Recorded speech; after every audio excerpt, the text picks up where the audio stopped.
I think Joe is a good politician, and he understands that in order to defeat the president, in order to defeat Trump, he's going to have to bring new people into his political world, and that he's going to have to listen to their needs, young people, working people, and maybe start moving in a different direction to some degree than he has in the past.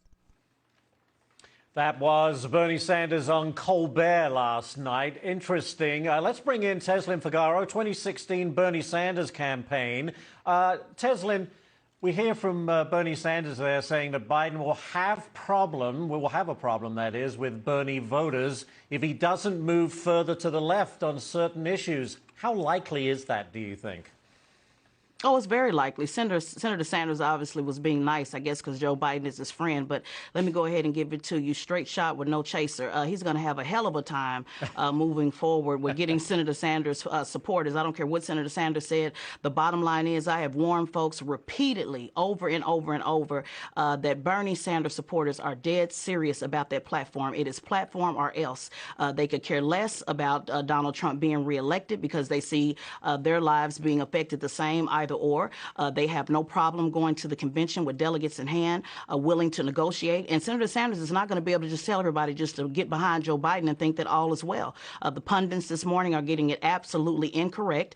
James Carville was saying, oh, no, everybody's going to come together and vote blue. He has no idea what's in the heart and mind of a true Senator Sanders supporter.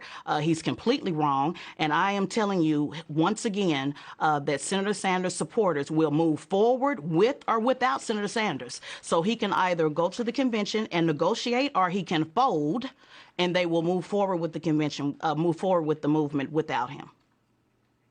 It's interesting because the Democrats, Tezlyn, have a history of nominating moderates who, well, don't win. I was trying to make a list here. John Kerry, Al Gore, Hillary Clinton. There's not exactly a great track record with those moderate Democrats.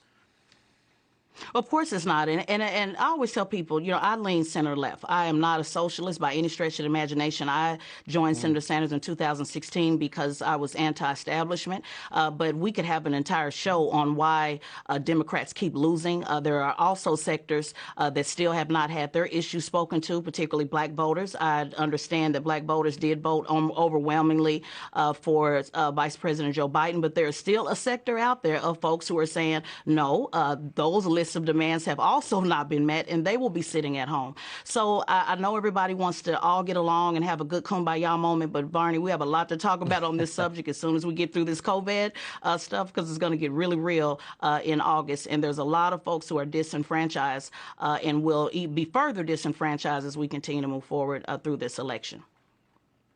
So what you're saying, to summarize, Tezlyn, is you just don't see the Bernie bros and the Bernie sisters putting their vote next to Joe Biden's name unless he radically changes some of his views on some of the issues. Right. And I'm not saying likely. I'm saying what I know, not what I heard. Senator Sanders supporters will not, the majority, will not get behind Vice President Joe Biden. Vice President Joe Biden is not going to radically change his platform. Folks voted for him because they didn't want that type of platform. So why would he change it? That doesn't make any sense. This party is now officially even more divided, and Joe Biden's going to have to figure out how to get other voters, but they won't be Senator Sanders supporters. That's just the bottom line. There's no point in playing games with it and pretending that all of a sudden Joe Biden is going to become some left-wing Democrat. He's not. Those are not the voters that voted for him. The sides have been chosen. The line has been drawn in the sand. It's pick a side or step aside. So Senator Sanders can either pick a side with his supporters or step aside, and there are people who are in line that are waiting to take it over. Folks like Killer Mike, people like Senator Nina Turner, who are willing and ready to take it over and pick the ball up where he completely obviously dropped it. Tezlyn, you're a great guest because you're very clear on your points. You make them clearly, and that's something that we love on this show. Tezlyn, thank you so much for joining us. It's going to be fascinating to follow what happens from here, but your message has been heard.